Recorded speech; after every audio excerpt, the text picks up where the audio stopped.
نعرہ رسالت یا رسول اللہ، نعرہ حیدری یا حیدری یا علی حسینیت زندہ باد، حسینیت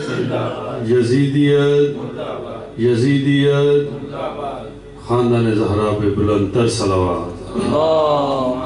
صلی علی محمد وآل محمد۔ چونکہ فرمان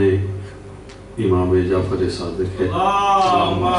صلی علی محمد وآل محمد۔ جہاں بھی ہمارے دادا کا ذکر ہو ہم وہاں تشریف لاتے ہیں، سبحان اللہ، بے شک موقوف نہیں کہ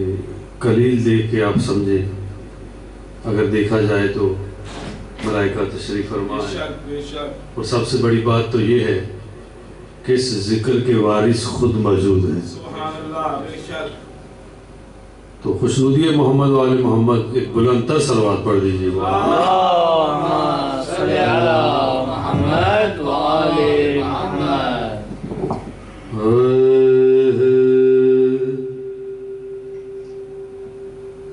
سب نے مانا ہے دوزخی کے سوا،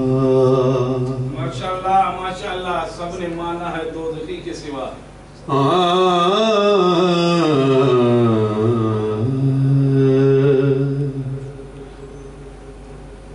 سب نے مانا ہے دوزخی کے سوا، کیا مانا ہے؟ کوئی مولا نہیں علی کے سوا، سب نے مانا نعرہ حیدری۔ میں ایسے ہی پڑھوں گا جیسے میں جشن پڑھ رہا ہوں، اور میں بہت بڑی تعداد میں پڑھ رہا ہوں۔ بسم اللہ۔ کوئی مولا نہیں علی کے سوا، سب نے مانا ہے سبحان اللہ، دوزخی کے سوا۔ ماشاءاللہ، شیخ سنیے گا۔ دشمنی وہ بھی شاہ مردہ سے، سبحان اللہ، دشمنی وہ بھی شاہ مردہ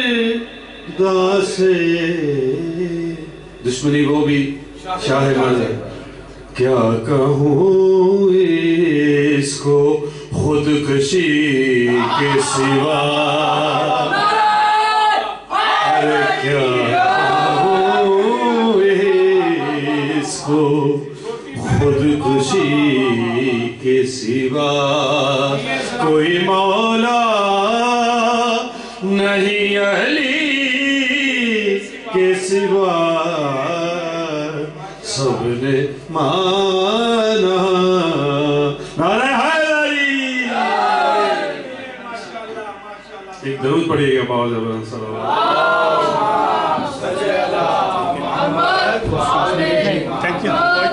سب نے مانا ہے دوزخی کے سوا۔ اجازت ہے سرکار، بسم اللہ۔ ردیف کافیہ ہے، دوزخی کے سوا کوئی مولا نہیں علی کے سوا، سب نے مانا ہے دوزخی کے سوا کوئی مولا نہیں علی کے سوا، دشمنی وہ بھی شاہ مردہ سے، کیا کہوں اس کو خودکشی کے سوا، کیا کہوں اس کو خودکشی۔ شعر سنیے گا۔ کاٹ کر پھینک دوں زبان اپنی،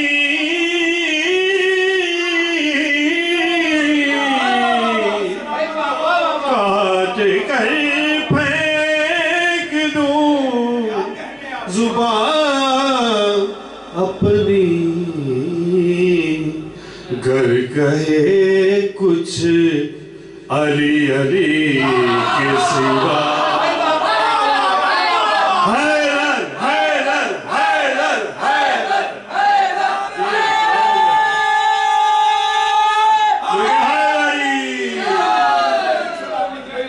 کوئی مولا نہیں علی کے سوا کاٹ کر پھینک دوں زبان اپنی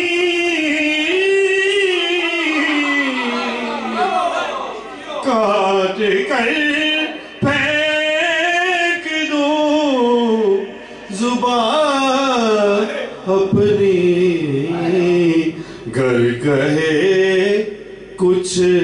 علی علی کے سوا کوئی مولا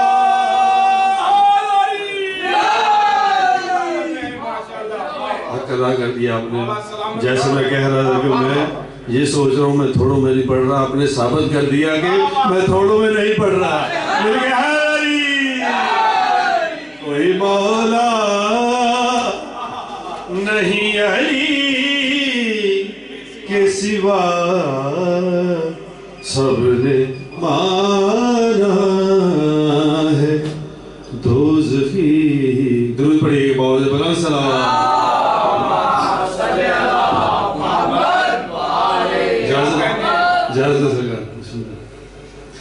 اور کچھ تعلق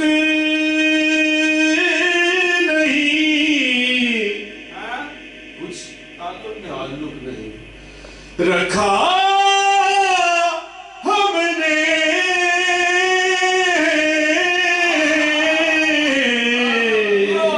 کچھ تعلق نہیں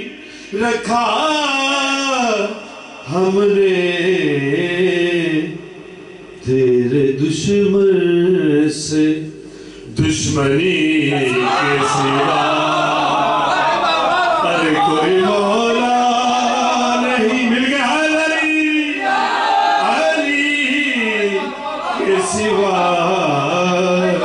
سب نے مانا ہے دوزخی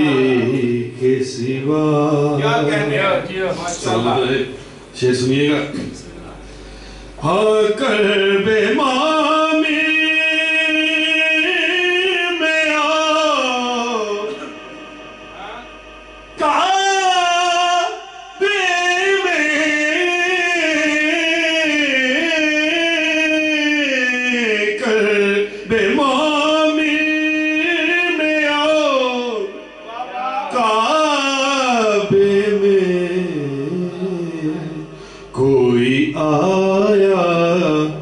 نہیں علی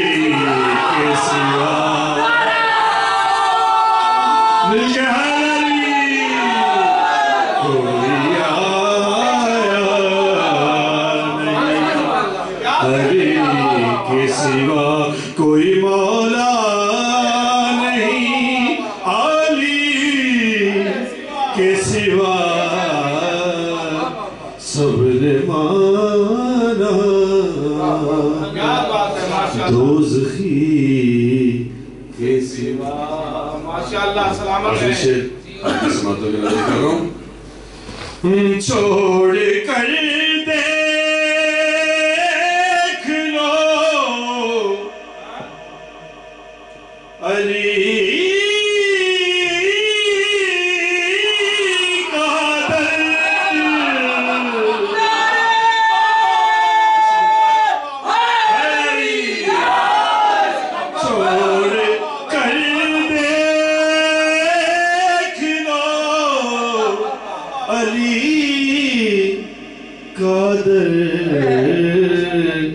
کچھ رہے گا نہ مفلسی کے سوا کچھ رہے گا نہ مفلسی کے سوا کوئی مولا نہیں علی کے سوا سب نے مانا دوزخی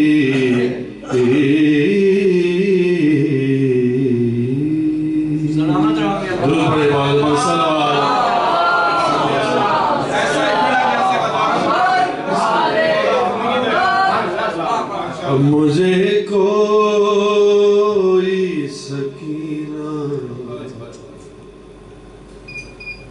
نہیں کہتا بابا.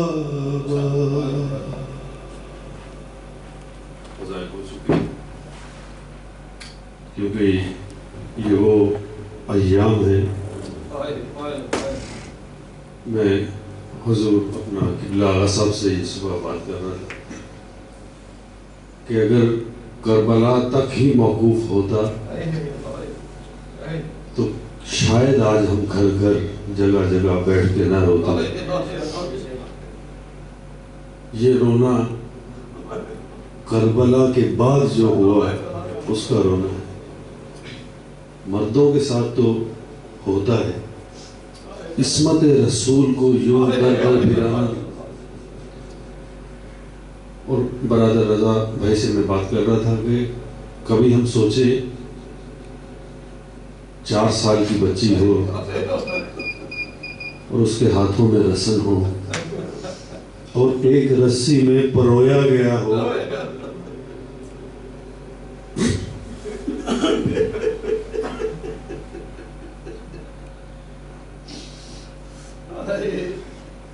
اور وہ بار بار اونٹوں سے پاک بی بی کا گر جانا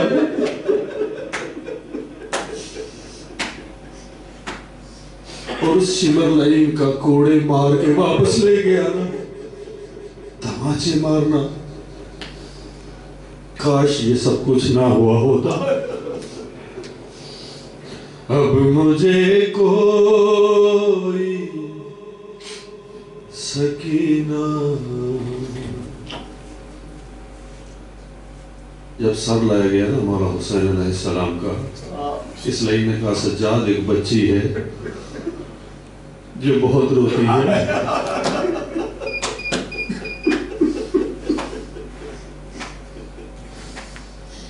میرے مولا نے کہا ظالم وہ اپنے بابا کے سر کو روتی ہے, میرے بابا کا سر دے دے بچی چپ کر جائے.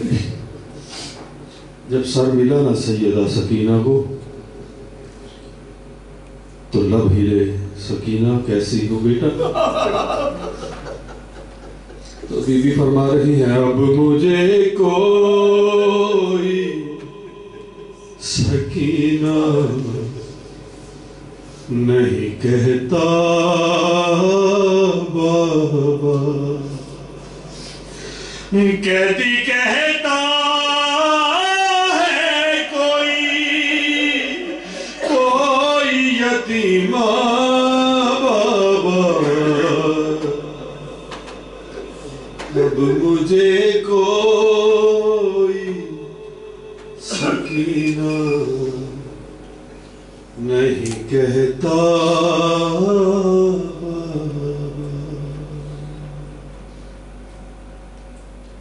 بی بی فرماتی ہے میں بیان کیسے کروں اپنی مصیبت تم سے, کیا کروں اپنے تماچوں کی شکایت تم سے.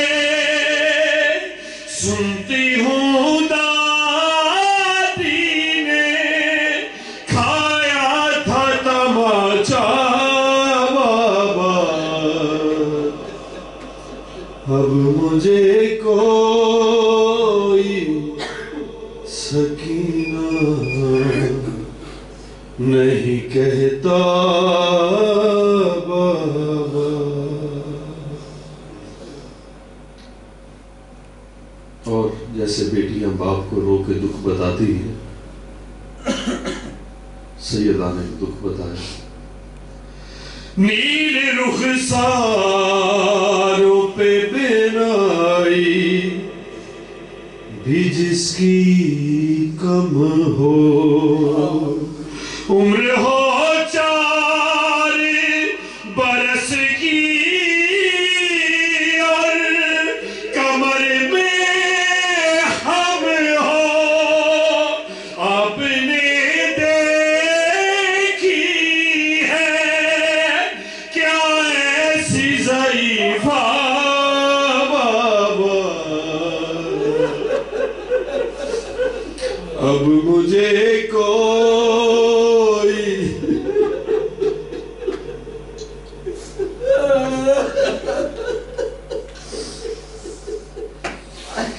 نیل رخساروں پہ بینائی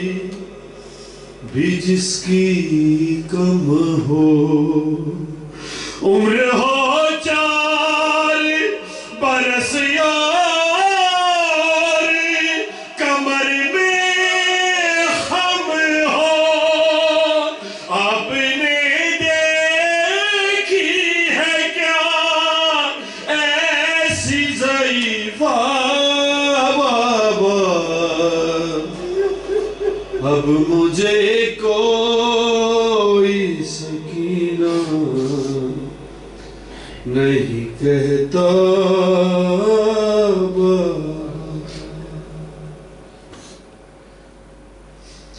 وہ تو بیمار تھی مر جاتی سفر میں آ کے، دفن کرتے اسے بازار میں بھیا کیسے، ارے یہ تو اچھا ہوا آئی نہیں سغرا بابا، اب مجھے کوئی سکینہ نہیں کہتا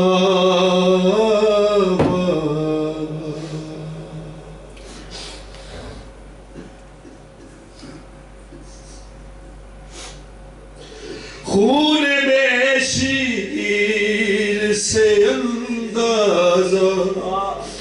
کیا تھا میں نے، آپ کا چہرہ تو پہچان لیا تھا میں نے، آپ پہچانو گے کیسے میرا چہرہ،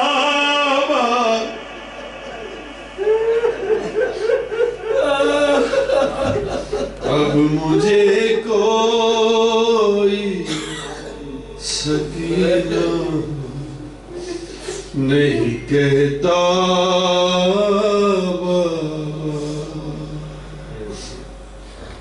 آپ تھے دور تو میں سارے ستم سہتی رہی، رو پڑی کوفے کے دربار میں سہ بھی نہ سکی، ارے آپ کے سامنے جب شمر نے مارا بابا، اب مجھے کوئی سکینہ نہیں کہتا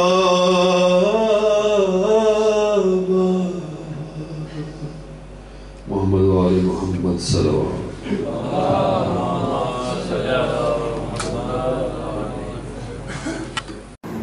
اعوذ باللہ من الشیطان الرجیم، بسم اللہ الرحمن الرحیم، الحمد للہ رب العالمین، والصلاة والسلام والتحیة والإکرام على خیر الانام وعلى اہل بیتہ الطیبین الطاہرین المعصومین الذين أذهب الله عنهم الرجس وطهرهم تطهيرا اللهم صل على محمد وآل محمد وعجل فرجهم اللهم إنا نرغب إليك في دولة كريمة تعز بها الإسلام وأهله وتذل بها النفاق وأهله وتجعلنا فيها من الدعاة إلى طاعتك والقادة إلى سبيلك وترزقنا بها كرامة الدنيا والآخرة واللعنة على أعدائهم أجمعين أما بعد ورد في زيارة الوارث فزتم فوزا عظيما فيا ليتني كنت معكم فأفوز فوزا عظيما اس مجلس عزا کی قبولیت کے لیے اس مجلس عزا کے ساتھ ساتھ اس سال ایام عزا میں جو کچھ عزاداریاں ہم سے انجام پائی ہیں تمام عزاداریوں کی قبولیت کے لیے زندگی کی ابتدا سے لے کر اس مجلس عزا تک جو نیک عمل بھی ہم سے انجام پایا ہے بتوفیق خداوند متعال ان تمام نیک اعمال کی قبولیت کے لیے اسی طرح کی نیک توفیقات ہمارے زندگیوں میں آخری سانس تک ہمارے بچوں میں ہمارے نسلوں میں یہ توفیقات قیامت تک قائم و دائم رہنے کے لیے زمانے کی گمراہیوں اور انحرافات سے ہم سب کی حفاظت کے لیے ہم سب کی عاقبت بخیری کے لیے صلوات پڑھ محمد و آل محمد اللہم صل علی محمد و آل محمد وعجل فرجہم زمانے کی تمام تر مشکلات کا مکمل راہ حل امام کی سلامتی اور امام کا جلد ظہور ہے امام وقت کی سلامتی اور امام وقت کے جلد ظہور کے لیے اور انشاءاللہ کہ عند الظہور ہم سب امام کے اعوان اور انصار میں شامل ہونے کی توفیق نصیب ہونے کے لیے صلوات پڑھ محمد و آل محمد اللہم صل علی محمد و آل محمد وعجل فرجہم الحمدللہ ماہ محرم الحرام سن 1445 ہجری قمری ختم ہو رہا ہے اور ماہ سفر شروع ہونے جا رہا ہے یہ مجالس یہ عزاداری ان عظیم شخصیتوں کی یاد میں منائی جاتی ہیں جن کے حوالے سے امام معصوم امام ہادی علیہ الصلاۃ والسلام جن کے نام مبارک سے یہ سینٹر منسوب ہے الہادی سینٹر اس امام سے ایک زیارت ہے جس زیارت کو زیارت وارثہ یا زیارت وارث کہتے ہیں اس زیارت کے انتہا میں امام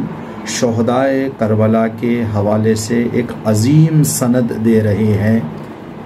فزتم فوزا عظیما اے شہدائے کربلا اے انصار حسین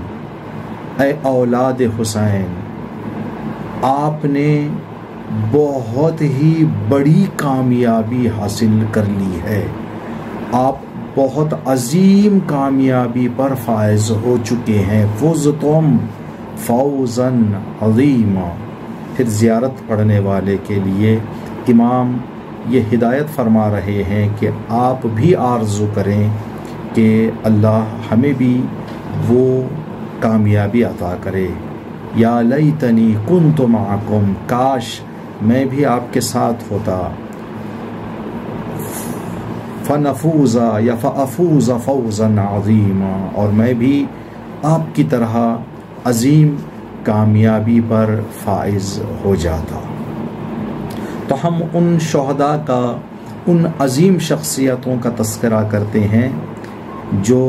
کامیابی صرف کامیابی نہیں بلکہ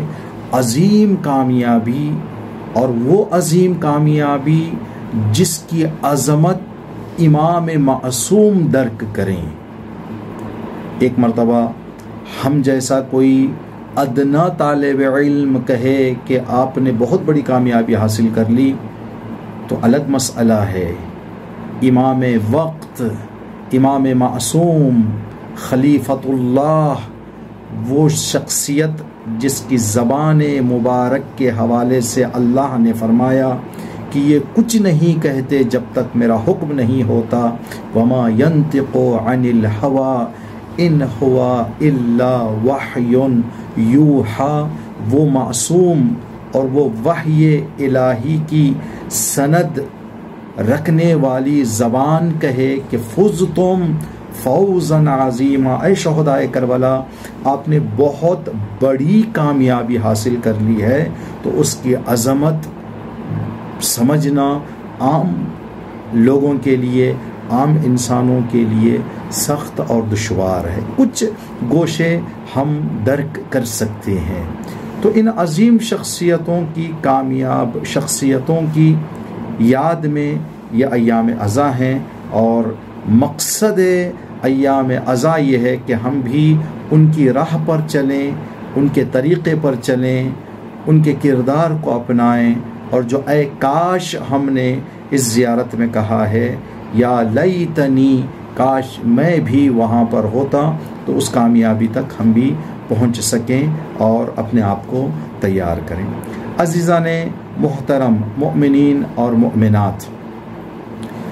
ایک مسئلہ جو ہم اور آپ بخوبی درک کر سکتے ہیں ان عظیم شہداء کے حوالے سے، جو امام نے فرمایا کہ آپ نے بہت بڑی کامیابی حاصل کر لی ہے، معین ہے، مشخص ہے، مسلم ہے، سب تسلیم کرتے ہیں کہ بڑی کامیابی کے لیے انسان کو چھوٹے چھوٹے قدم اٹھانے پڑتے ہیں۔ جب انسان چھوٹے چھوٹے قدم اٹھاتا ہے، چھوٹی چھوٹی فکریں، چھوٹے چھوٹے منصوبے، چھوٹے چھوٹے ارادے، ان ارادوں پر مصمم ہو کر جب انسان آگے بڑھتا ہے، تب جا کر انسان کو بڑی کامیابیاں نصیب ہوتی ہیں۔ اتفاق سے، حادثے سے، اچانک کسی کو کوئی بڑی کامیابی ملنے والی نہیں ہے۔ اگر کسی کو کامیابی مل بھی جاتی ہے تو وہ کامیابی زیادہ دن تک، زیادہ وقت تک، زیادہ عرصے تک رہنے والی نہیں ہے۔ 1400 سال بعد بھی اگر آج دنیا کہہ رہی ہے فزتم فوزا عظیما، تو آپ نے وہ بلند اور بالا کامیابیاں حاصل کی ہیں جن کی گواہی 1400 سال بعد بھی دنیا دے رہی ہے، اور جس کی عظمت 1400 سال بعد بھی نہ صرف کم ہوئی ہے، بلکہ جیسے جیسے زمانہ گزرتا جا رہا ہے ویسے ویسے کربلا اور شہدائے کربلا کی عظمت میں رونق آتی جا رہی ہے، بڑھتی جا رہی ہے اور زیادہ نمایاں ہوتی جا رہی ہیں۔ تو چھوٹی چھوٹی کامیابیاں، چھوٹی چھوٹے ارادے، چھوٹے چھوٹے مسائل ہوتے ہیں جن کو انسان طے کرتا جائے، تب جا کر بڑی کامیابی حاصل ہوتی ہے۔ ایک مچھلی شکار کرنے کے لیے انسان کو ایک چھوٹے سے کیڑے کا انتظام کرنا ہوتا ہے۔ چھوٹا سا کیڑا بڑی مچھلی انسان کے حصے میں ڈال دیتا ہے۔ جب تک وہ چھوٹے کیڑے کو ہم تلاش نہ کریں، یا مختصر سی وہ غذا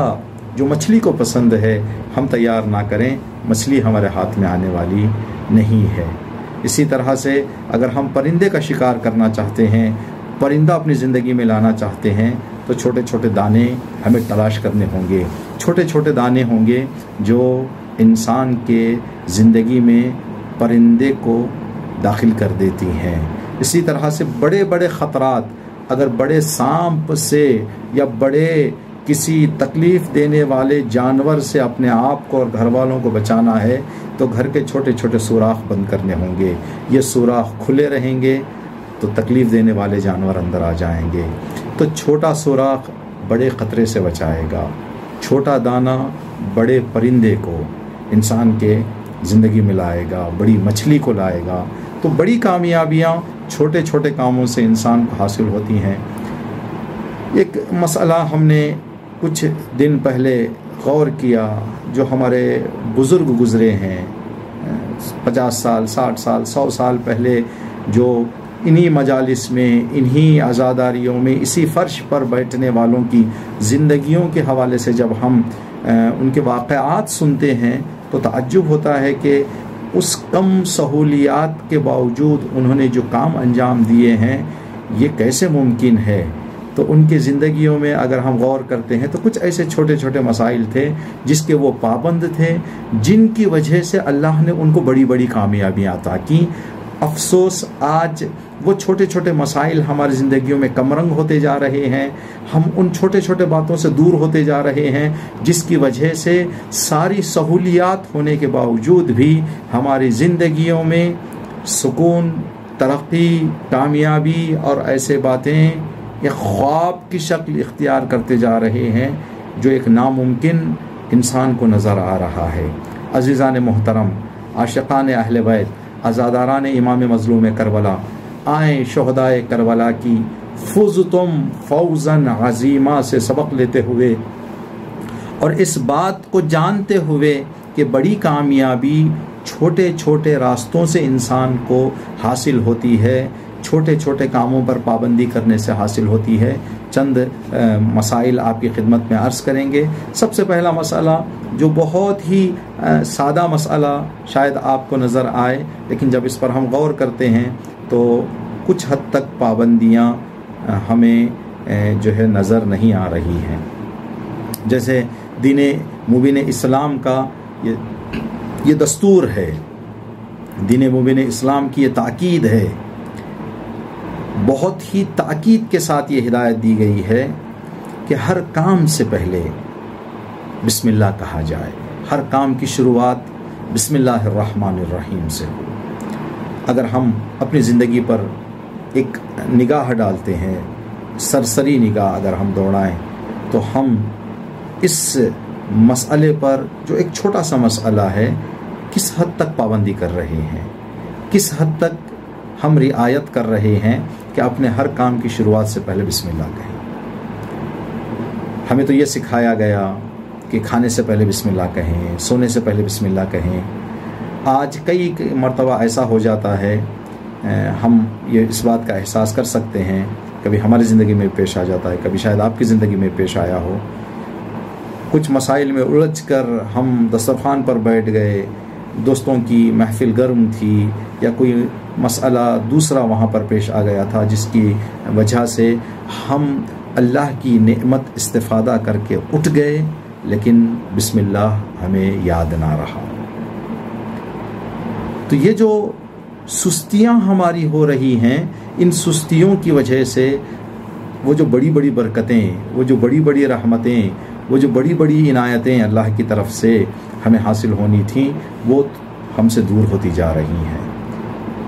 امیر المؤمنین حضرت علی ابن ابی طالب علیہ السلام، اللہم صلی علی محمد و آل محمد، سے ایک روایت منقول ہے، کتاب وسائل الشیعہ جلد نمبر 12 صفحہ نمبر 136 میں روایت منقول ہے کہ ایک بادشاہ گزرا جس کا نام طباع تھا۔ کسی نے آ کے سوال کیا مولا سے کہ یا امیر المؤمنین، اس بادشاہ کا نام طباع کا معنی یہ ہے کہ جو لوگ کسی کی دل سے بات مانیں، کسی کی دل سے پیروی کریں، پورے جو ہے دل و جان سے کسی کی اتباع کریں، اس اتباع کرنے جس کی اتباع کی جا رہی ہے، جس کی پیروی کی جا رہی ہے، اس کو طباع کہتے ہیں۔ تو اس آدمی نے یہ سوچا کہ ایک بادشاہ ہو اور بادشاہ کو طباع بھی کہا جائے، جبکہ حاکموں، بادشاہوں، لیڈروں کے پیچھے لوگ زیادہ دل سے جاتے نہیں ہیں، بلکہ کچھ ملاحظات سامنے رکھ کر جاتے ہیں۔ جب تک وہ ملاحظہ رہے ان کا احترام کرتے ہیں، جب وہ ملاحظہ ختم ہو جاتا ہے، جو وہ چیز ان کو حاصل ہو جاتی ہے، تو پھر ان کا احترام بھی ختم ہو جاتا ہے۔ آج ہمارے درمیان کتنے ایسے لیڈرز حضرات گھوم رہے ہیں جو کل تک بہت بڑی بادشاہیاں کیا کرتے تھے، لیکن آج کوئی ان کا پرسان حال نہیں ہے، اس لیے کہ اس وقت لوگوں کا کام نکل رہا تھا تو لوگ ان کو سر پر اٹھائے ہوئے تھے، اب ان سے لوگوں کے کاموں کا کوئی لین دین نہیں ہے، تو لوگ بھی ایک عام آدمی کی طرح، ایک معمولی آدمی کی طرح ان سے برتاؤ کرتے ہیں۔ لیکن یہ جو بادشاہ گزرا، اس کے حوالے سے یہ کہا گیا کہ جو بھی اس کے سامنے آتا بڑے دل، بڑے خلوص، بڑے جو ہے اس کے احترام سے اس کی اتباع کرتا تھا، ملاحظے میں، مطلب کے لیے یا کسی بات کو ملحوظ خاطر رکھ کر نہیں۔ تو امیر المومنین سے اس نے سوال کیا کہ مولا، یہ بادشاہ کے اندر وہ کیا خصوصیت تھی جس کی وجہ سے اتنی بڑی کامیابی اس کو مل گئی کہ لوگ دل سے چاہ کر، پیار و محبت کے ساتھ اس کی باتوں کو مانتے، اس کی اتباع کرتے، اس کو فالو کرتے؟ اس کی وجہ کیا تھی؟ تو امام نے فرمایا کہ یہ جو بادشاہ ہے، ایک زمانہ ایسا تھا جس زمانے میں کسی بادشاہ کا نوکر ہوا کرتا تھا، اللہ پر ایمان رکھنے والا تھا، دین کے دستورات پر عمل کرنے والا تھا، ان چھوٹی چھوٹی باتوں پر عمل کرنے والا تھا جو دین نے تاکید کی ہے، ہدایت دی ہے۔ تو اس نے اپنی زندگی کا یہ وتیرہ بنا لیا تھا، طریقہ بنا لیا تھا، اپنی عادت بنا لی تھی کہ ہر کام سے پہلے بسم اللہ کہا کرتا تھا۔ تو اس لیے کہ اس کو لکھنا پڑھنا آتا تھا، تو بادشاہ نے نوکری دی تھی اس کو کہ جو بھی خط ہوگا یہ لکھے۔ تو یہ اپنی عادت اور اپنے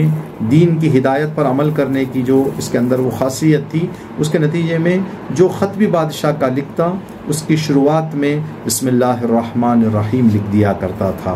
بادشاہ مسلمان نہیں تھا، تو جب خط لکھنے کے بعد اس نوکر سے کہتا جس کا کام لکھنا تھا کہ آپ پڑھ دو بھائی اس خط کو۔ جب وہ پڑھنا شروع کرتا تو کہتا بسم اللہ الرحمن الرحیم، بادشاہ وقت کی طرف سے فلاں شہر کے لیے یہ پیغام لکھا جا رہا ہے۔ تو بادشاہ نے بار بار جب سنا کہ ہر خط کی شروعات میں یہ بسم اللہ الرحمن الرحیم لکھتا ہے، تو ایک دن بادشاہ نے اس کو ٹوک دیا کہ جناب آپ اگر نوکر رہنا چاہتے ہیں، نوکری پر باقی رہنا چاہتے ہیں اور ہمارے یہاں کام کرنا چاہتے ہیں، تو آئندہ سے بسم اللہ الرحمن الرحیم نہ لکھیں۔ تو اس شخص نے کہا کہ مجھے نوکری ترک کرنا اور نوکری سے دور رہنا منظور، لیکن بسم اللہ سے ہاتھ اٹھانا اور بسم اللہ کے بغیر کوئی کام شروع کرنا اور کوئی خط لکھنا یہ مجھے گوارا نہیں ہے۔ اگر آپ مجھے نوکر رکھنا چاہتے ہیں تو رکھیں، اگر مجھے نکال دینا چاہتے ہیں تو نکال دیں، کوئی مسئلہ نہیں، لیکن میں بسم اللہ کے بغیر کوئی کام شروع کرنے والا نہیں ہوں۔ اس لیے کہ اس کی امانت داری، اس کا نیک کردار بادشاہ کو پسند آ گیا تھا، تو اس نے کہا کہ نہیں، اب آپ کی مرضی، آپ بسم اللہ لکھنا بھی چاہیں تو لکھیں اور ہمارے یہاں آپ کام بھی کرتے رہیں۔ تو امام علی علیہ السلام نے فرمایا بسم اللہ الرحمن الرحیم کی لاج اور بھرم جو اس نے اس دربار بادشاہی میں رکھا تھا، اللہ کو اتنا پسند آ گیا کہ اس بسم اللہ کے نتیجے میں اللہ نے اس بادشاہ کے بعد اس کو بادشاہ بنا دیا، اور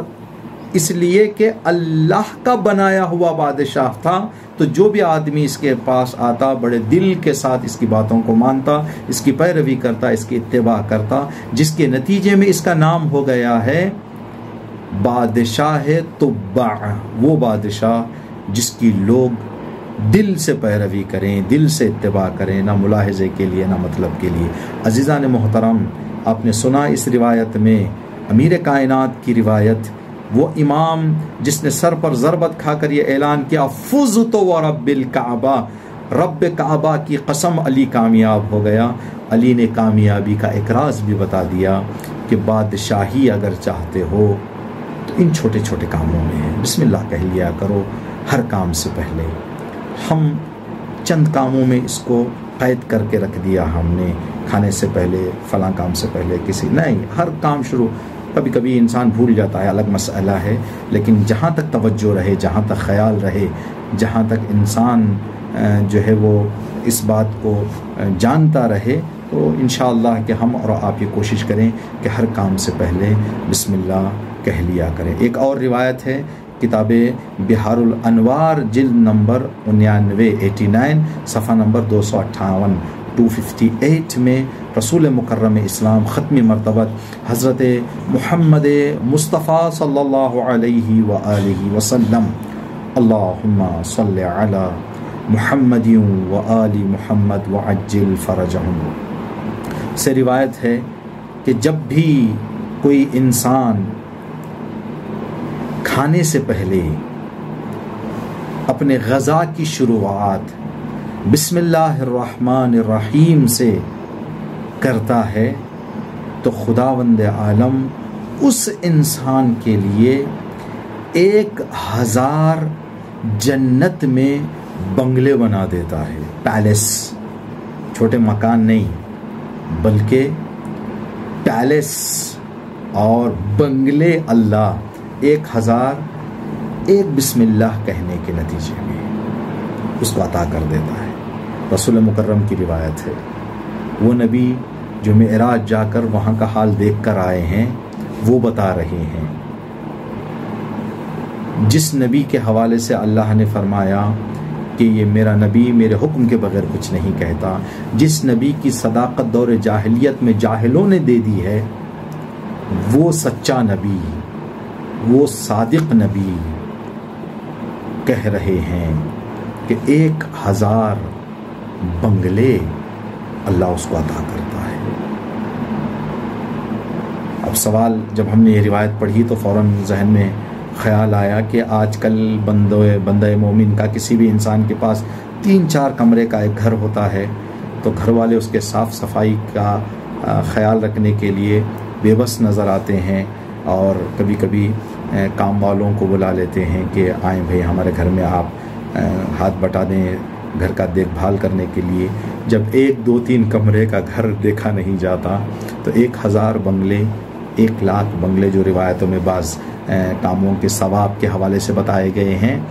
ان کو کیا کرے گا انسان، کیسے دیکھ بھال کرے گا، ان کو دیکھنے کے لیے بھی تو کوئی چاہیے۔ تو عزیزان محترم، ہم نے یہ بھی نقطے کی طرف اشارہ کرنا مناسب سمجھیں گے آپ کی خدمت میں، وہ چھوٹی چھوٹی جو برکتیں ہیں ان برکتوں کی ایک برکت یہ بھی ہے، ان چھوٹے چھوٹے کاموں میں سے ایک کام یہ بھی ہے کہ حتی الامکان گھر والے کوشش کریں گھر کے کام خود کریں، یہ بھی بہت بڑی برکت کا وسیلہ ہے، اس لیے کہ کام کرنے والی آئے گی یا کام کرنے والا آئے گا تو وہ پیسے کے لیے کام کرے گا، اس کا پورا خیال یہ ہے کہ دن گزر جائے پیسہ مل جائے میں چلا جاؤں، لیکن جب ماں یا گھر کی زوجہ گھر کے کام انجام دیتی ہے تو یہ شوہر کی اطاعت اور بچوں کی خدمت کی نیت سے انجام دیتی ہے، یہاں پیسے اور مطلب کا کوئی خیال نہیں ہوتا۔ جب انسان، عورت، مرد گھر کے کام خدمت اور اطاعت کی نیت سے کرتے ہیں تو یہ خدمت برکتوں کو لے آتی ہے، برکتوں کو اتار دیتی ہے، جو پھر دوبارہ آپ کی خدمت میں عرض کریں کہ قدیم دور میں 50 سال پہلے، 100 سال پہلے گھروں میں کام کرنے والے نہیں ہوتے تھے، لیکن راحتیں زیادہ ہوتی تھیں، گھروں میں محبتیں زیادہ نظر آتی تھیں، بھائی چارگی زیادہ ہوتی تھی، ملاپ زیادہ ہوتا تھا۔ کیوں؟ اس لیے کہ گھر کے کام خود کیا کرتے تھے۔ لیکن آج یہ چیزیں ہمیں نظر نہیں آ رہی ہیں، گھروں میں رشتے سست ہوتے نظر آ رہے ہیں، گھروں میں اطمینان اور راحتیں ہمیں کم نظر آ رہی ہیں۔ کیوں؟ اس لیے کہ ہم نے گھروں کے کام کو غیروں کے حوالے سونپ دیا اور خود آرام سے بیٹھ گئے۔ جو کام ہم اپنے دل سے کرتے ہیں، جو نیت ہماری ہوتی ہے، وہ کام کرنے والے کی نہیں ہو سکتی۔ تو اس لیے یہ بھی ایک چھوٹا کام ہے جو گھر میں برکتیں لاتا ہے۔ گھر میں آپ کی خدمت میں عرض کریں، جب سیدہ فاطمہ سیدۃ النساء العالمین، امیر کائنات کی زوجہ، حسنین کی مادر فاطمہ زہرا صلوات اللہ وسلامہ علیہا، اللہم صلی علی محمد و آل محمد وعجل فرجہم، پہنچیں اپنے بابا کی خدمت میں، کہا کہ بابا جان بچے 4 ہیں اور گھر میں جو ہے میں بچوں کی خدمت اور گھر کے کام کرنے میں تھوڑا سا محسوس ہو رہا ہے کہ مجھے کسی کی مدد کی ضرورت ہے۔ تو رسول خدا نے فرمایا، بیٹی میں ایک ذکر آپ کے حوالے کر رہا ہوں، تسبیحات فاطمہ زہرا، اس ذکر کو انجام دے لیا کرو اور اپنے گھروں گھر کے کاموں کو انجام دو، برکتیں نازل ہوں گی۔ تو فاطمہ زہرا نے تسبیح فاطمہ کا تحفہ لے کر اپنے گھر پہنچ گئی۔ بیوی ذکر پروردگار کے ساتھ بچوں کی اور گھر کے شوہر کی خدمت کیا کرتی تھی۔ نتیجہ یہ ہو گیا کہ آسمان سے روٹیاں آنے لگیں، کپڑے آنے لگے، فرشتے بھکاری بن کر، گدا بن کر آیا کرتے تھے۔ یہ برکتیں، یہ بڑی کامیابیاں کہاں سے ملی؟ خود فاطمہ زہرا نے اپنے ہاتھوں سے اپنے بچوں کے لیے روٹیاں بنائی، اپنے ہاتھوں سے اپنے بچوں کے کپڑے دھلے ہیں، جو آپ حضرات نے تاریخ میں سنا ہے۔ یہ ایک کام۔ تو وہ جو بنگلے ملیں گے بسم اللہ الرحمن الرحیم کہنے کے لیے، کہنے کے نتیجے میں، تو نبی نے فرمایا کہ اللہ ہر بنگلے کے دیکھ بھال کے لیے 10 ملائکہ اور حوروں کو اس کے حوالے کرے گا، اس بندہ مومن کے حوالے جو بسم اللہ کہتا ہے، تاکہ اس گھر کی دیکھ بھال یہ فرشتے اور حوریں کیا کریں۔ اب انسان کے زندگی میں یہ بھی ایک جو ہے انسان کی فکر اور ارادہ ہوتا ہے کہ جو کام والی گھر پہ آ رہا ہے یا آ رہی ہے، اس کا حسن ہو، وہ خوبصورت ہو، عادت اچھی ہو، دیکھنے میں اچھے ہوں، تاکہ انسان جب اس پر نظر ڈالے تو کراہت کا احساس نہ ہو۔ تو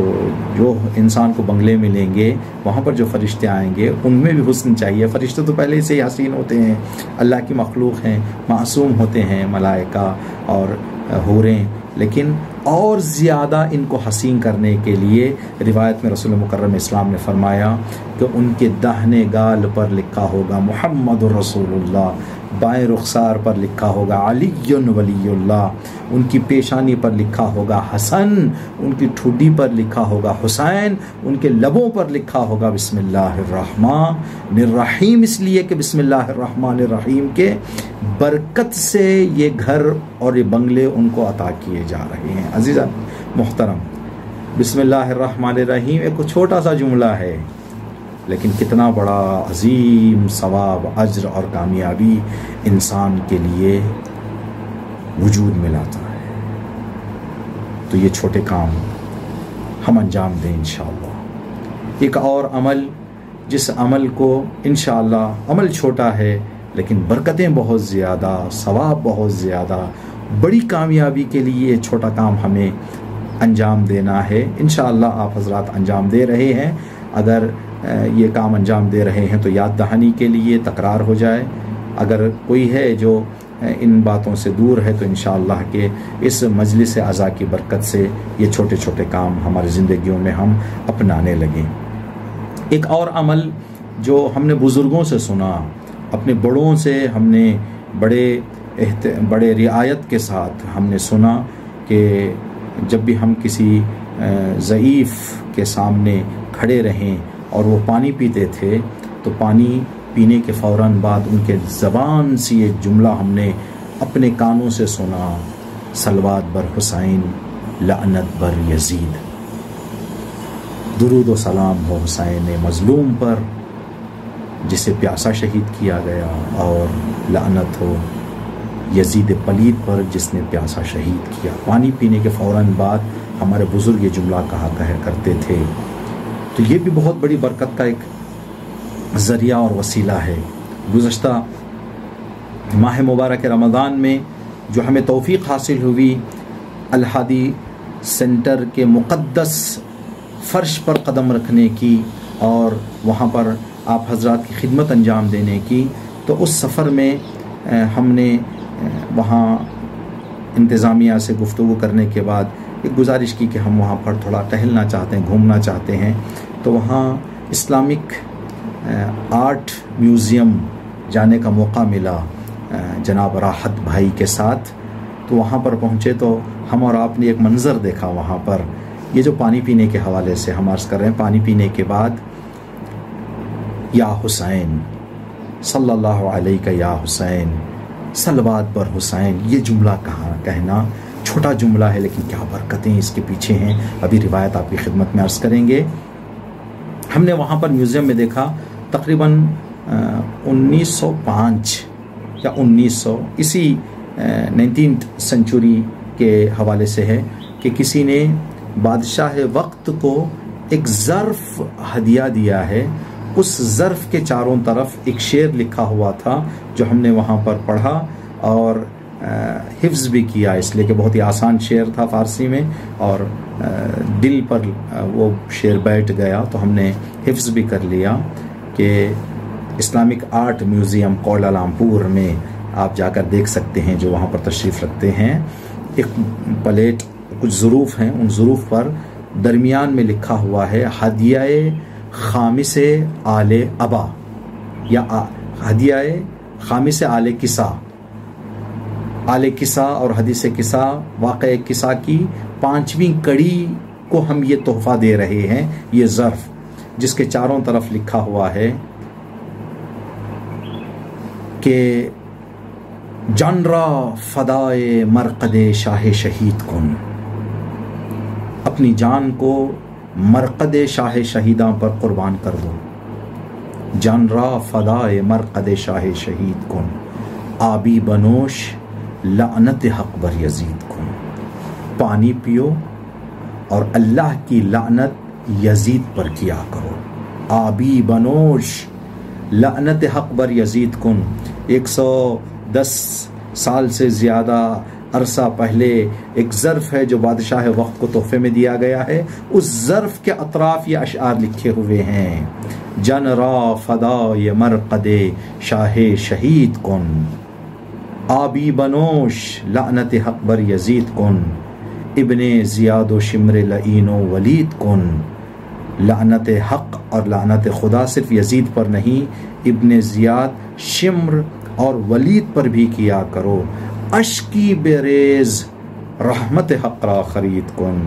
چند آنسو غم حسین میں بہا لو اور اللہ کی رحمتیں حاصل کر لو۔ یہ شعر لکھا ہوا ہے، اس حوالے سے روایت بھی ہے، یہ روایت عرض کر کے انشاءاللہ